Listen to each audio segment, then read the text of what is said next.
Hi there, this is Paul, and today we are vibing to an interview with Mária Szepes from the film Csodák valósága, that is the reality of miracles in Hungarian. So, just as a quick summary, Mária Szepes is a very well-renowned occultist slash esotericist in Hungary. She's passed a few years ago, but she's still very impactful in a certain generation. Her books are mostly in self-help. She also wrote sci-fi and fantasy.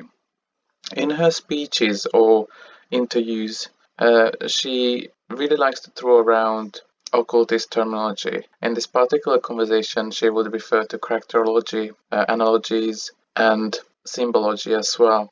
She's definitely not being easy on you as an audience member or even as her reader. She's sort of expecting people to research occult methods by their own.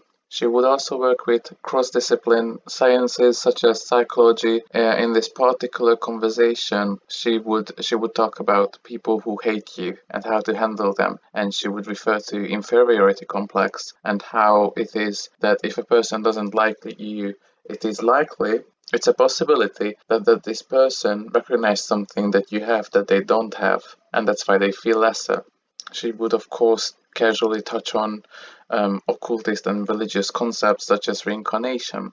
In this parable, with the person who dislikes you, she would refer to this person as incomplete, miserable, sinful, evil, and she would also mention how this person has a lot in front of them, a lot to experience in front of them. This is, of course, in itself a reference to the concept of reincarnation, and Maria would believe that the more sinful someone is, the more reincarnations they are yet to face. And this concept is, of course, rooted in Hermeticism and some Eastern religions, depending basically after all the reincarnations necessary to self-perfect, you will unite with your creator according to her cosmology.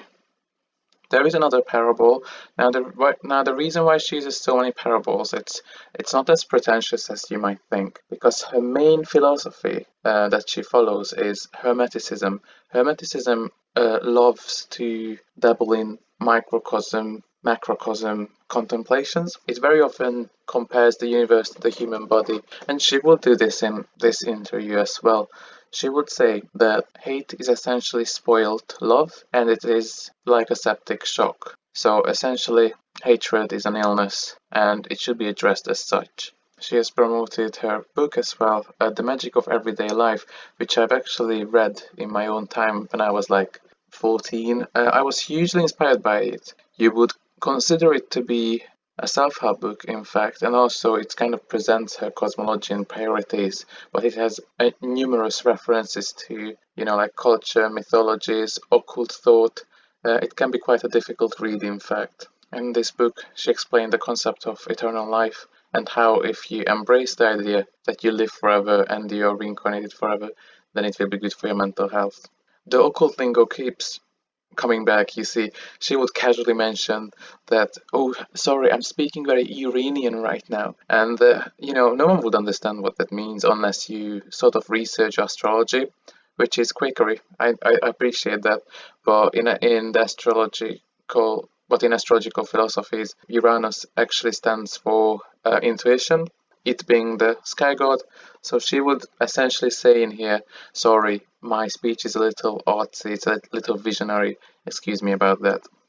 She would also touch on the limited nature of the human intelligence, such as, you trying to convey a complex existential idea to someone, or even just humanity in general. Yet another parable, as I mentioned before. So, what is it like to hold a cup under the Niagara Falls? Basically, what she's meaning is that's how it is like when you're trying to comprehend a huge concept, when you try to comprehend the cosmos, because essentially, the cup can barely hold a drop relative to the entirety of the Niagara Falls. Another parable would be the mirror parable. This is even more, like complicated than the previous one, but I would try to like translate it, paraphrase it for you. Essentially, what she is trying to say in here is that if you have an unhealthy, dissatisfied relationship with the cosmos, and she compares the universe to a cosmic mirror. If you see in this mirror, that is the universe, that you are disgusting, you're dirty, you're untended to, then you should not be wiping the mirror itself, but you should be changing yourself on your own accord. It's a very abstract idea, very abstract thought.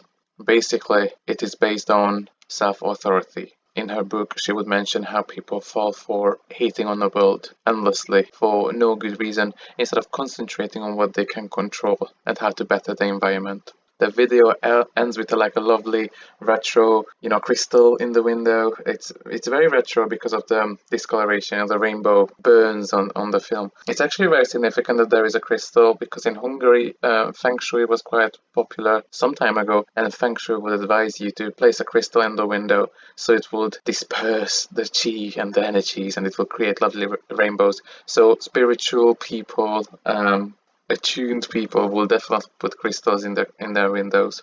So my final thoughts are that she was an absolutely lovely, influential writer.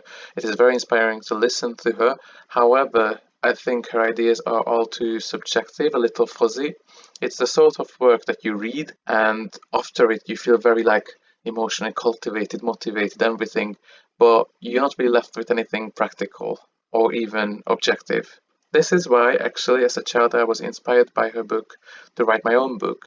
You could consider it self-help, although I don't like the terminology.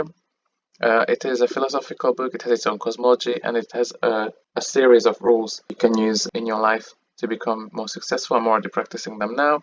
That's just something to mention. It's not done yet, I need to proofread it, but inspired by her, I will try to publish it as soon as it's ready. So thank you very much for listening to my thoughts. Do let me know what we should talk about next, and have a lovely day. Goodbye.